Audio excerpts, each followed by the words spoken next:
Satyabhama Institute of Science and Technology, Chennai. Hello friends, जागरणजोश.com के इस वीडियो में आप सभी का स्वागत है। मैं हूं सैयद सोबान। आज के इस वीडियो में हम जानेंगे कि आज के करंट अफेयर से क्या कुछ सवाल बनाए जा सकते हैं, उनके सही जवाब क्या होंगे और साथ ही साथ उनसे रिलेटेड कुछ की फैक्ट्स के बारे में भी बात करेंगे। साथ ही साथ इस वीडियो के एंड में आपको एक सवाल देंगे जिसका जवाब आपको हमें कमेंट बॉक्स में लिखकर देना होगा। तो चलिए शुरू करते हैं पहले सवाल के साथ। निम्न में से किस देश के जनसंख्या विशेषज्ञों का ये कहना है कि भारत जल्द ही दुनिया की सर्वाधिक आबादी वाला देश बन सकता है? इसका सही जवाब ऑप्शन ए चीन। तो चीन के जो जनसंख्या विशेषज्ञ हैं उनका ये मानना है कि भारत जल्द ही दुनिया की सर्वाधिक आबादी वाला देश बन सकता है।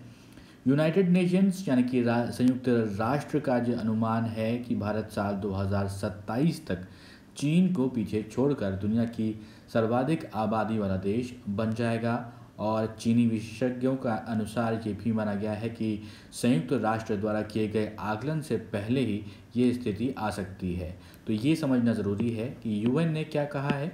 यूएन ने क्या है कि 2027 तक वो साल होगा जब इंडिया, हमारा देश भारत जो है वो सबसे ज़्यादा जनसंख्या वाला देश बन सकता है। लेकिन जो चीनी विशेषज्ञ हैं, जो कि पॉपुलेशन एक्सपर्ट्स जिन्हें कहा जाता है, उनका मानना ये है कि 2027 साल से पहले ही ये जो भारत है, हमारा देश भारत, वहाँ पर जनसंख्या सबसे अधिक हो जाएगी और वो पूरे विश्व में सबसे ज़्यादा होगी बाकी के देशों के मुकाबले।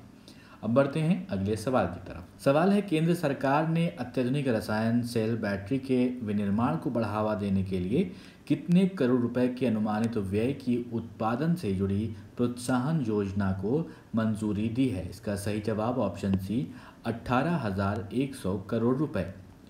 तो आपको बता दें, केंद्र सरकार ने 12 मई 2021 को अत्याधुनिक रसायन सेल बैटरी के विनिर्माण को बढ़ावा देने के लिए 18,100 करोड़ रुपए की अनुमानित व्यय की उत्पादन से जुड़ी प्रोत्साहन योजना को मंजूरी दे दी है।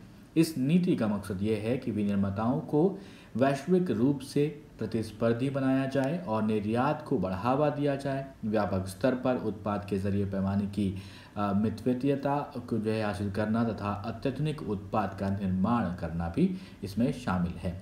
बढ़ते हैं अगले सवाल पर, लेकिन उससे पहले एक सूचना। हमारी वेबसाइट जागरणजोश.com पर अगर आप करंट अफेयर्स पढ़ना चाहते हैं तो आपको अपने ब्राउजर में टाइप करना है www.jagranjosh.com, जिसके बाद आपको हमारी वेबसाइट का होम पेज नजर आएगा। इसके बाद आपको करंट अफेयर्स के टैब पर जाना है।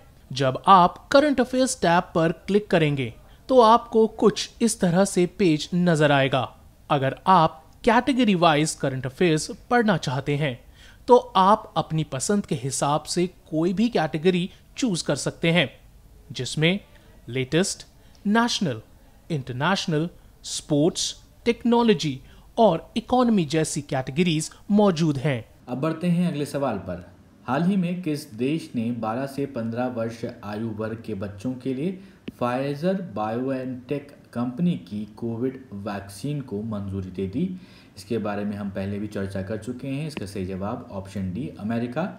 तो अमेरिका ने 12 से 15 वर्ष की आयु वर्ग के जो बच्चे हैं उनके लिए फाइजर बायोएनटेक कंपनी की कोविड वैक्सीन को मंजूरी दे दी है। इस प्रकार ये बच्चों के लिए स्वीकृत पहली कोविड वैक्सीन बन गई है। अमेरिका के खाद्य और औषध प्रशासन ने 12 से 15 वर्ष के बच्चों को शामिल करने के लिए फाइजर वैक्सीन के आपात उपयोग का दायरा बढ़ा दिया है।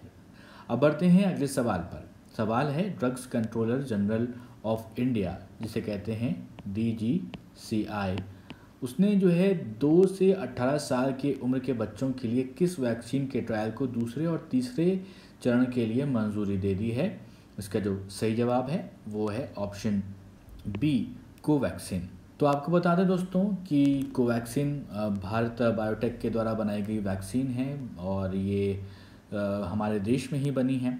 तो it's drug control general of India ने 2 से 18 साल की उम्र के बच्चों के लिए कोवैक्सीन जो है उसके ट्रायल की जो दूसरे और तीसरे चरण के लिए उसको मंजूरी दे दी गई है और DGCI की तरफ से मंजूरी मिलने के बाद हैदराबाद की जो भारत बायोटेक है वो 525 स्वस्थ वॉलंटियर्स पर कोवैक्सीन के दूसरे और तीसरे चरण का ट्रायल करेगी और ट्रायल के दौरान पहली और दूसरी वैक्सीन का डोज 28 दिनों के अंतर पर दिया जाएगा। बढ़ते हैं अगले सवाल की तरफ। सवाल है, हाल ही में कितने राज्यों ने प्रधानमंत्री गरीब कल्याण अन्न योजना के तहत खाद्यान्न वितरण शुरू किया है? इसका सही जवाब ऑप्शन डी 13। तो आपको बता दें कि अब जिस तरह से आप देख सकते हैं कि पूरे देश में कई सारे राज्यों में लॉकडाउन को फिर से एक बार बढ़ाया गया है और इसमें जो है कई सारे लोग जो हैं उनके पास काम नहीं है, खाने की भी दिक्कतें हो रही हैं। आसपास के लोग तो ज़रूर मदद कर ही रहे हैं जो जिनसे हो सकता है, और मेरी आपसे भी रिक्वेस्ट ये है, अगर आप सक्षम हैं और अगर आप किसी की हेल्प कर सकते हैं अपने आस पड़ोस में जिनका काम चला गया है, जिनके पास खाने के लिए नहीं है, तो उनकी हेल्प ज़रूर करें। और हाल ही में 13 राज्यों ने प्रधानमंत्री गरीब कल्याण अन्न योजना के तहत जो है खाद्यान्न वितरण शुरू किया है और प्रधानमंत्री गरीब कल्याण अन्न योजना कोविड-19 के विरुद्ध जो लड़ाई है उसमें गरीब और संवेदनशील वर्ग की सहायता करने के लिए प्रधानमंत्री गरीब कल्याण पैकेज के हिस्से के रूप में शुरू की गई थी। अब बढ़ते हैं अगले सवाल पर। सवाल है कि विश्व स्वास्थ्य संगठन के अनुसार भारत में पिछले साल पहली बार सामने आया कोरोना वायरस का जो B.1.617 जो है स्वरूप कितने देशों में पाया गया है? इसका सही जवाब है ऑप्शन सी 44। तो WHO ने कहा है कि भारत में पिछले साल जो पहली बार सामने आया था कोरोना वायरस उसका B.1.617 स्वरूप 44 देशों में पाया गया है और ये स्वरूप चिंताजनक है। कोविड-19 का B.1.617 स्वरूप सबसे पहले भारत में अक्टूबर 2020 में देखा गया था। WHO द्वारा भारत में स्थिति के हालिया आकलन में भारत में कोविड-19 के मामलों में फिर से बढ़ने और तेज़ होने में कई कारकों का योगदान होने की शंका जताई गई है। बढ़ते हैं अगले सवाल की तरफ। सवाल है, सुप्रीम कोर्ट के द्वारा ऑक्सीजन आपूर्ति में सुधार लाने के लिए गठित राष्ट्रीय कार्यबल में कितने सदस्य हैं? इसका सही जवाब ऑप्शन बी 12। तो सुप्रीम कोर्ट ने हाल ही में सभी राज्यों को वैज्ञानिक फॉर्मूले और ज़रूरत के आधार पर पर्याप्त ऑक्सीजन आपूर्ति सुनिश्चित करने के लिए शीर्ष मेडिकल विशेषज्ञों की 12 सदस्यीय नेशनल टास्क फोर्स गठित किया है और ये टास्क फोर्स ऑक्सीजन सप्लाई के ऑडिट के लिए उपसमूह बनाएगी और केंद्र सरकार को अपने सुझाव देगी। नेशनल टास्क फोर्स देश में ऑक्सीजन की उपलब्धता और सप्लाई का आकलन और निगरानी का भी काम करेगी। अब वो सवाल जिसका जवाब हमने आपसे पिछले वीडियो में पूछा, रेटिंग एजेंसी मूडीज ने वित्त वर्ष 2022 के लिए भारत के सकल घरेलू उत्पाद में वृद्धि दर का अनुमान घटाकर कितने प्रतिशत कर दिया? इसका सही जवाब ऑप्शन सी 9.3%। तो आप में से बहुत सारे दोस्तों ने सही जवाब दिया है। तो आपको बता दें इससे पहले जो है एजेंसी ने 13.7 का जो है वित्त वर्ष 2022 की यहाँ पर बात कर रहे हैं, उसके लिए GDP जो है ग्रोथ रेट बताया था, जिसे अब घटाकर 9.3% कर दिया है। तो यहाँ पर आपको बता दें कि मूडीज़ ने अपनी रिपोर्ट में कहा कि जो निकट भविष्य में इसमें बदलाव की कोई संभावना नहीं है।